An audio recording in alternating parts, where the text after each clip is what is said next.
पदासाठी रणजिताताई चाकोते यांचा फॉर्म भरण्यात आलेला आहे। येत्या 6 तारखेला अधिकृतपणे या सभापती पदाच्या निवडणुकीची वेळ दिलेली आहे।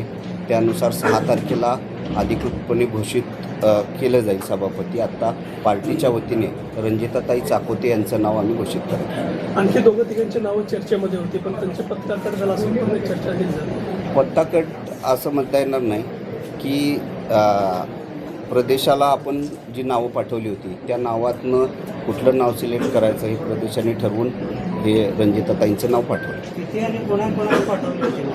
4 नावं पाठवलेली होती प्रदेशाकडे, 4 नावातनं प्रदेशाने हे नाव पाठवलं।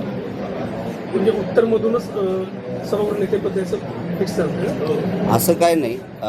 सर्वच मतदारसंघातील आपण 4 नावं काढली होती की ती 4 नावाचं जे निकष ठरला होता त्याप्रमाणे ती 4 नावं आम्ही पाठवली। काय सांगाल?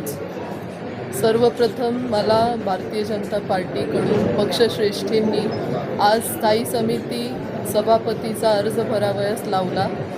ही माझी वैयक्तिक निवड नसून माझ्यावर दाखवलेला विश्वास आणि माझ्यावरती असलेली जबाबदारी असं मी समजते आणि ती मी नक्की पूर्ण प्रामाणिकपणे पार पाडेन। गेल्या टर्ममध्ये ते पद सुद्धा नव्हतं अस्तित्वामध्ये, तर ते पद काय मोठं जबाबदार आहेत असं वाटतं आपल्याला? कोणती आव्हानं असतील त्यांना फेस करावं? विकास कामं ही प्रामुख्याने केली गेली पाहिजेत, निधीचं नियोजन झालं पाहिजे आणि प्राधान्यानं जनतेला जे काही हवं आहे त्याची पूर्तताही झाली पाहिजे। आर्थिक जो काही आखणी झाली पाहिजे आणि खर्चावरती नियंत्रण झालं पाहिजे, ह्या सगळे प्रामुख्याने विषय आहेत असं मला वाटतं।